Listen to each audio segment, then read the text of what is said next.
For 8 consecutive years, Jamaica retained a Tier 2 ranking in the U.S. State Department Trafficking in Persons report. This evening, the gripping details of a human trafficking case in Jamaica. Ramada Lyons has part 1 of Freedom Stolen.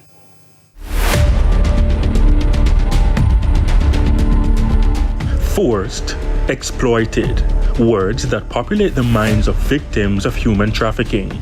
Only 1% of human trafficking victims is ever rescued. The main forms of human trafficking crimes in Jamaica relate to sexual exploitation and forced labor. It's a dark pathway shattering lives. One life shattered, a 14-year-old girl brought to Jamaica from Haiti in 2010. She met a Jamaican man where she lived with her mother and 7 siblings under poor circumstances. The man, a fisherman, invited her to Jamaica, which he said was a place where beautiful and kind people lived.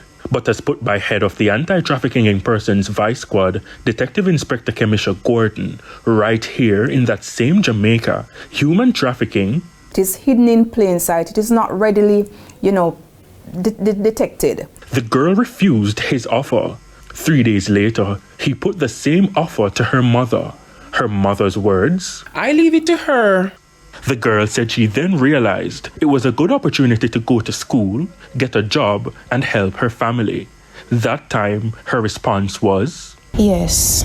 A response in line with this statement by Security Minister Dr. Horace Chang 2 years ago. People are experiencing economic and social vulnerabilities that has increased their risk of falling prey to human traffickers. The man gave the girl $1,000 in Haitian currency and told her not to carry whole heap of clothes. Later, accompanied by her mother, she joined the man at the seaside. They left Haiti by boat sometime after 9 a.m. and arrived in Jamaica sometime after 1 a.m. the following day. 16 hours at sea. In Jamaica, she lived with the man, his wife, and 4 children. She was there for about 3 years until 2013 when she was identified as a victim.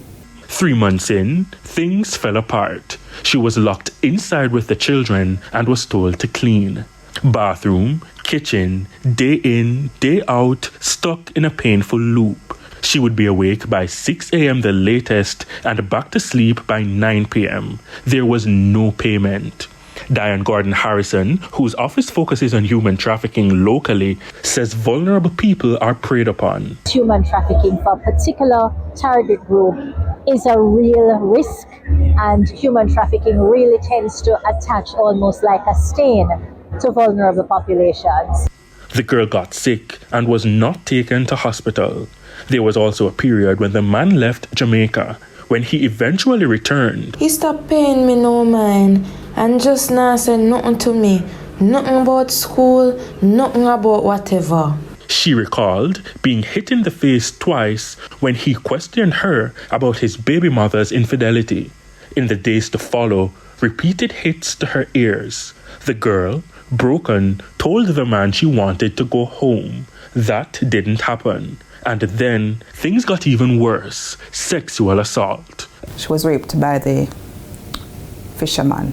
As a result, she got pregnant and was forced to do an abortion at home in a bathroom. She said they gave her different bush to make a drink.